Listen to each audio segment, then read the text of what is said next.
Bonsoir à tous et bienvenue. Dernières heures d'incertitude avant le vote des motions de censure. Demain matin, Sébastien Lecornu toujours menacé. Ça va se jouer à quelques voix près. Qui censure, qui ne censure pas, qui sont les frondeurs? On va voir ça ce soir. Bonsoir Maxime. Bonsoir Julie, bonsoir à toutes et à tous. Le suspense de la censure. Et si ça passe pour Sébastien Lecornu demain matin, ensuite, le grand frisson du budget avec une pile de nouvelles taxes et de nouveaux impôts que nous allons tous devoir payer. On va vous détailler tout ça ce soir avec nous. Ce soir notamment, on le verra tout à l'heure, le nouveau ministre de l'Intérieur, Laurent Nunez, le monsieur Finance du Rassemblement National, Jean-Philippe Tanguy. On est donc parti pour 4 heures de direct sur BFM TV. Avec notre équipe ce soir, Yves Tréhard, bonsoir Yves, bonsoir. Amandine Atalaya, bonsoir Amandine, Marie Chantret, bonsoir Marie, bonsoir, Guillaume Darret, bonsoir Guillaume. Et nos invités pour commencer, c'est Manon Aubry, eurodéputée La France Insoumise, bonsoir à vous. Et Patrick Kanner, président du groupe PS au Sénat, sénateur PS du Nord. Bienvenue à vous deux sur ce plateau. Bonsoir. Merci à tous les deux d'être là. Avant de vous donner la parole, les toutes dernières infos, Marie Chantret. Vous l'avez. Mais Marie Chantret peut-être aussi. Marie Chantret. Demain, vote des 2 motions de censure. D'après les derniers décomptes du service politique de BFM TV, ça va être serré, voire très serré. Ça va être serré pour une motion, celle de la France Insoumise. Celle du Rassemblement National, on le sait. Seul le Rassemblement National et ses alliés ciotistes la voteront. Concernant la première motion, qui sera la première votée d'ailleurs, c'est important de l'avoir en tête, effectivement, vous le connaissez tous, la majorité absolue c'est 289. Et ce soir, on est en mesure de vous dire qu'on est à 275, 280 dans les estimations les plus hautes de vote oui pour la censure, avec notamment du côté du Parti socialiste, là encore, selon les informations du service politique de BFM TV, entre 6 et 8 députés socialistes qui pourraient appuyer sur le bouton demain aux environs de 11h.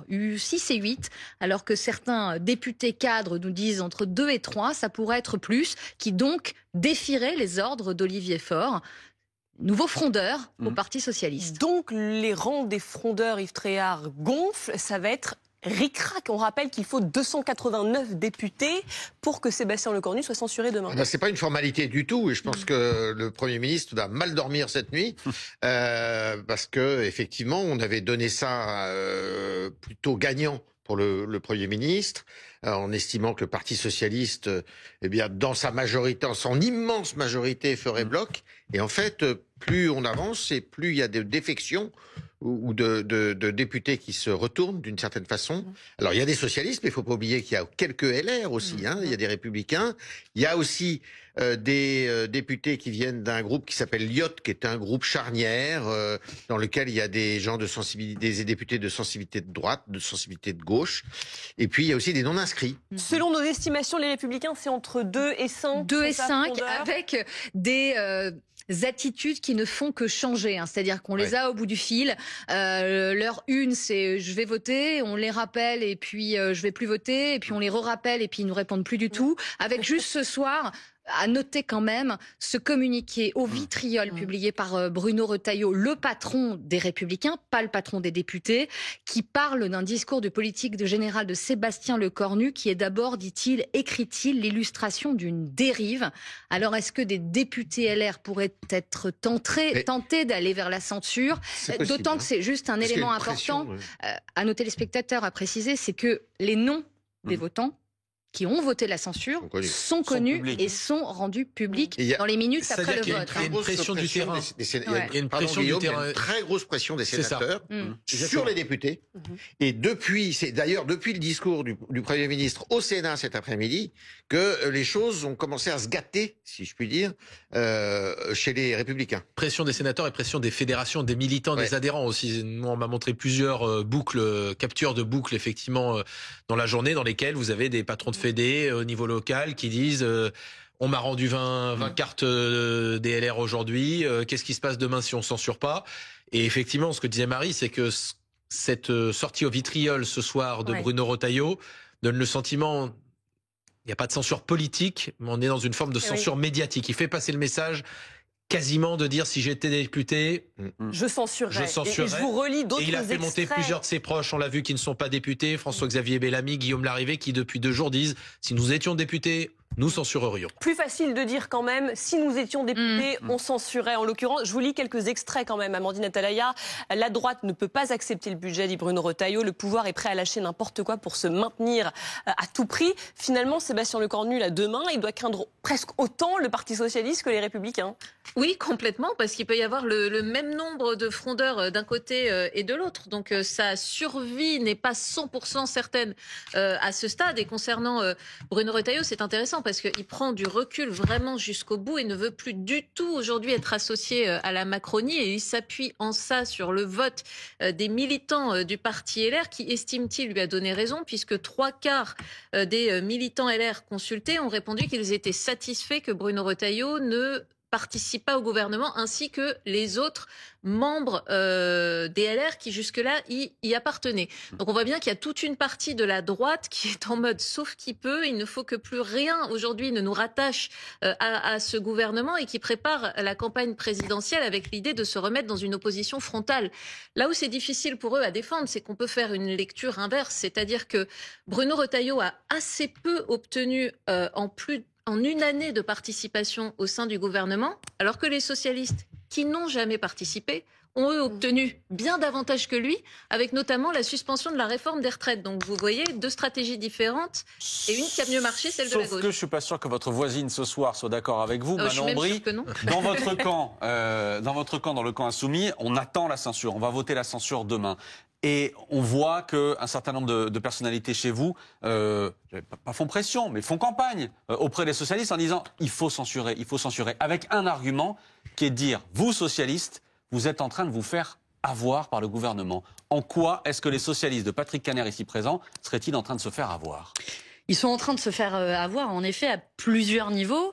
D'abord sur ce dont on a beaucoup parlé jusqu'à présent, cette soi-disant suspension de la réforme des retraites, qui est en réalité un décalage de l'application de la retraite à 64 ans dans le temps et d'une année. Ça paraît technique dit comme ça, mais globalement vont être gagnants une génération de classe d'âge, c'est-à-dire 800 000 personnes, dont la retraite va être à 62 ans et 9 mois. Ce qui est déjà pas mal. Ce qui est Attendez, je vais au bout de ma démonstration. 62 ans et 9 mois. Et pour tout le reste, l'objectif reste de la retraite à 64 ans. Pourquoi c'est une arnaque et pourquoi c'est une illusion? C'est une illusion à plusieurs titres. D'abord parce que ça revient à accepter le principe de la retraite à 64 ans. Aujourd'hui, on n'a pas le retrait de la réforme de la retraite à 64 ans. Seulement 800 000 personnes sont concernées. Deuxième raison, vous le savez comme moi et Patrick Kanner le sait très singulièrement, pour que un projet de loi de finances de la sécurité sociale dans lequel va être introduite cette soi-disant suspension, plutôt cette arnaque, il faut qu'il y ait une adoption à travers ce qu'on appelle la commission mixte paritaire. On fait un peu d'éducation populaire ce soir sur la manière dont ça fonctionne. La commission mixte paritaire, il y a 7 députés, 7 députés et 7 sénateurs. Donc ils sont 14, c'est un cadre feutré auquel vous, les médias, vous n'avez pas accès, à huis clos. Et dans ce cadre-là de la CMP, la droite de Bruno Retailleau est majoritaire. Et on le sait, la droite de Bruno Retailleau est opposée à ce que l'on touche à cette réforme. Donc vous dites qu'il n'y aura pas de suspension à la fin? Je dis que c'est absolument improbable qu'on ait une suspension. Et je vous donne une dernière raison, et c'est peut-être la plus importante. Vous répondre. Et promis, après, il pourra me répondre sur tous ces éléments.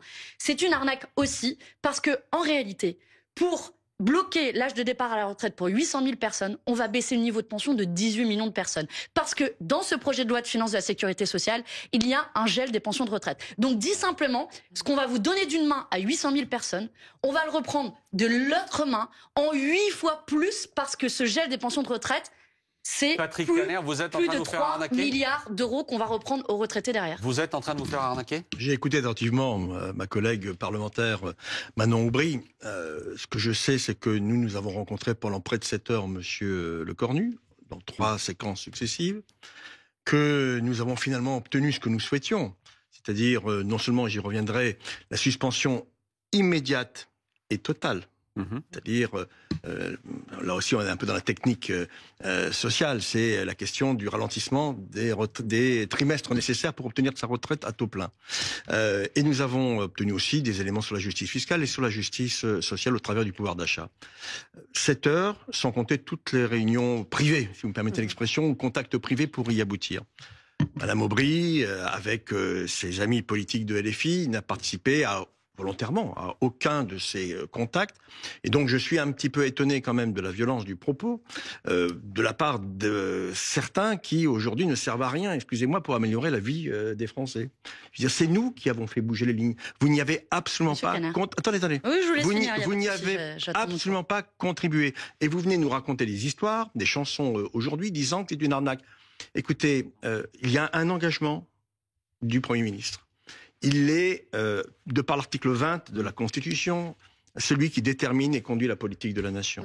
Et donc, aujourd'hui, ce que je veux dire, c'est que 3,5 millions de Français vont voir leur sort amélioré et que l'impôt de 2 ans sur la vie qui avait été imaginé par Mme Borne est supprimé pour ces 3,5 millions de Français. Et après, il a dit très simplement qu'il y aura une conférence retraite et une conférence travail qui permettra de modifier potentiellement ce texte. Ce texte est mauvais. Et il y a déjà d'ailleurs des contacts entre Jean-Pierre Farandou, ministre du Travail, et les partenaires sociaux voilà. au sujet de cette conférence. Et je tiens à dire d'ailleurs que tant la CFDT que la CGT sont particulièrement satisfaites. C'est pas le cas pour la CGT. Oui, bien sûr. Je m'arrête sur une phrase. Avec des nuances. Je m'arrête sur une phrase. Nous avons obtenu, Madame Aubry, une victoire pour les Français. Vous n'y avez contribué en rien. Monsieur Caner, moi...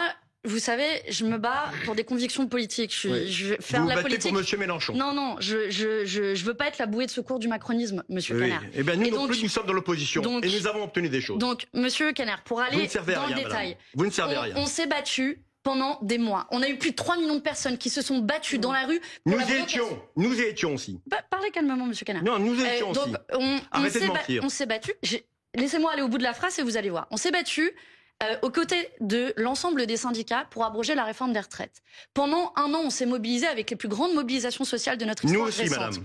Pour nous aussi. abroger la retraite à 64 ans. Et 2 ans plus tard, vous allez dire à tous ces gens qui sont mobilisés que vous n'aurez pas l'abrogation de la retraite à 64 ans, mais vous aurez pour 800 000 personnes le fait de pouvoir partir à 62 ans et 9 mois pendant que 18 millions de retraités vont voir leur niveau de pension de retraite baisser. Vous avez vu la ce sondage sociale. Madame Aubry, 67% des Français sont favorables à une suspension des retraites. C'est bien la preuve qu'ils y voient aussi une victoire. Combien de Français, sont favorables à l'abrogation de la réforme des retraites? C'est plus de 80% des Français. Il y a d'ailleurs une majorité à l'Assemblée nationale pour l'abrogation de la réforme des retraites. Et vous savez, comme moi, qu'on ne pourra pas la toucher. Et si d'aventure il devait y avoir une réforme, vous avez vu tous les macronistes se précipiter. C'est en réalité un boulevard pour la retraite par capitalisation. Et je terminerai par vous poser une question, Monsieur Caner.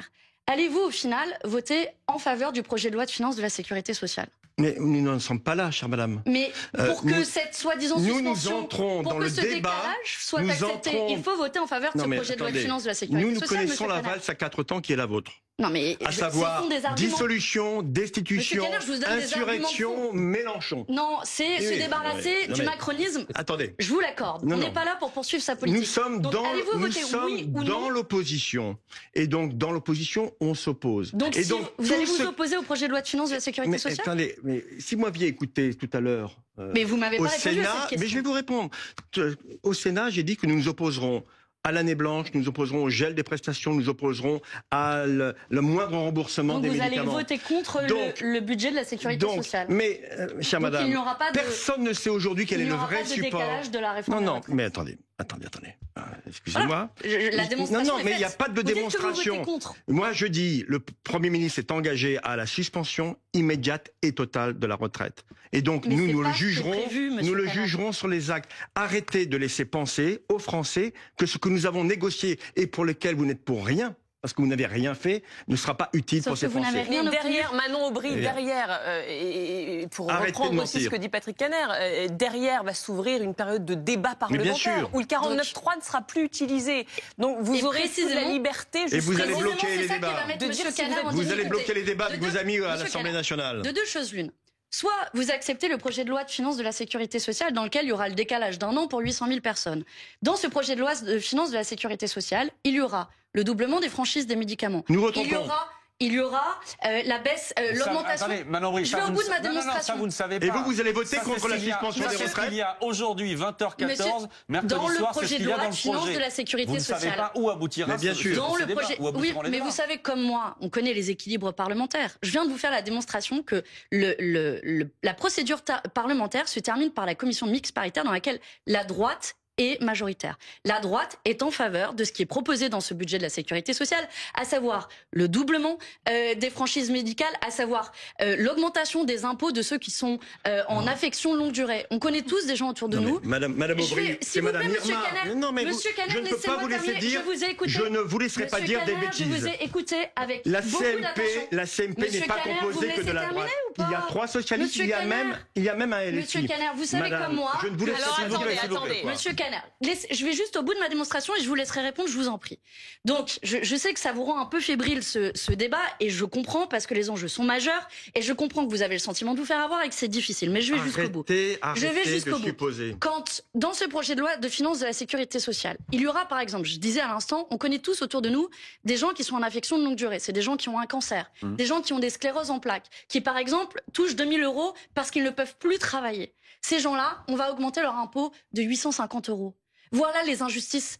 De la même manière, on va s'en prendre aux étudiants. Le gel des APL. Comment on peut être d'accord avec le gel des APL? Comment on peut être d'accord avec l'augmentation des impôts sur les apprentis? Voilà des exemples concrets qu'il y a dans ce budget de la sécurité sociale. Pardon, mais c'est un projet de loi. Et c'est un projet de loi sera soumis sur lequel il y a une majorité de droite sur ces sujets. Donc, je vous le dis et je suis prête à prendre les paris. Donc, les parlementaires n'auront aucun rôle à jouer là-dessus. Mais vous le savez comme moi, sur les 3 il y a une dernière chose qu'on n'a pas évoquée, c'est que si on dépasse le délai de 50 jours, qui est le délai d'étude du projet de loi de finances de la sécurité sociale, le gouvernement peut procéder par ordonnance. Donc je vous le dis amicalement, Monsieur Caner. Ah mais moi je suis pas du tout votre ami. Oui, mais moi je le dis parce que je pense que ça mérite un débat qui est respectueux. Je passe sur le fait que les députés à l'Assemblée nationale ont fait campagne sur un projet commun qui est à la fois de tourner la page du macronisme, vous en devenez votre sabouet de secours, et sur l'abrogation de la réforme des retraites que vous n'obtenez pas. Je passe là-dessus. Mais la réalité, Monsieur Caner, c'est que vous allez vous faire avoir dans les grandes largeurs. Et Patrick Caner vous répond maintenant. Patrick Caner vous répond. Les députés socialistes sont d'accord avec cela et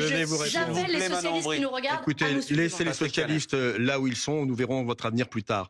Ce que je veux vous dire, c'est que l'abandon du 49.3, c'est nous qui l'avons obtenu.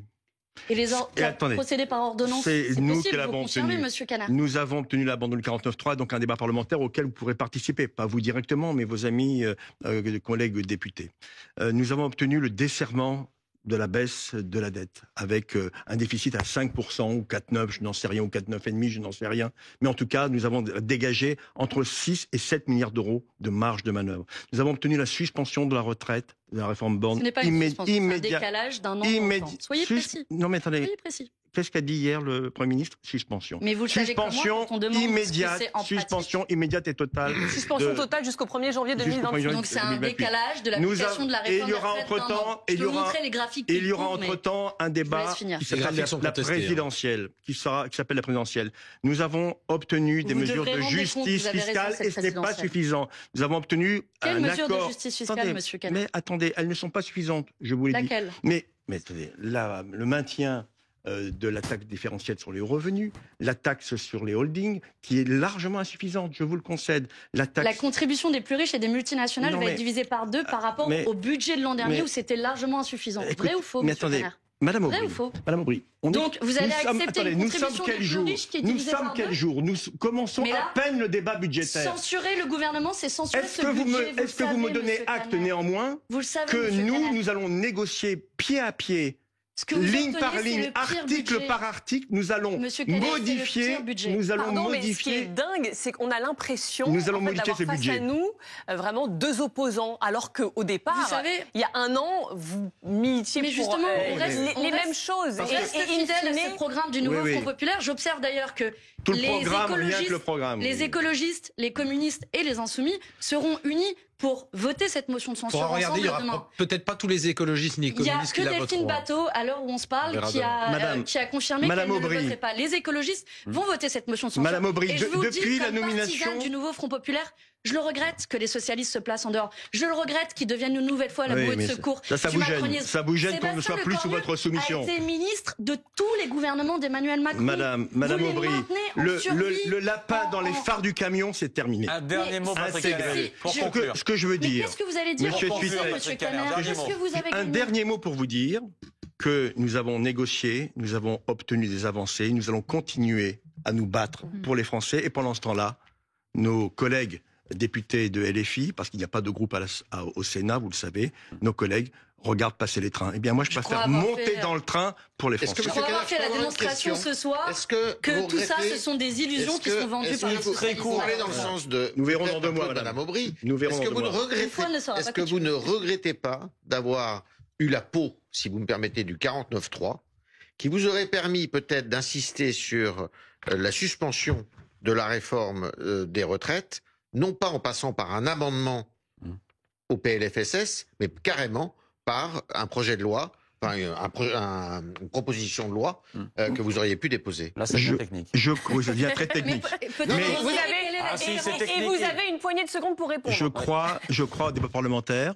Et je crois à la force de la négociation que nous avons déjà démontrée il y a quelques jours. Sur laquelle vous n'avez rien obtenu, Monsieur Canard. Oui, mais vous n'êtes pas la d'accord ce soir. Écoutez, vous ne servez à rien. Mais toutes les coupes dans l'hôpital.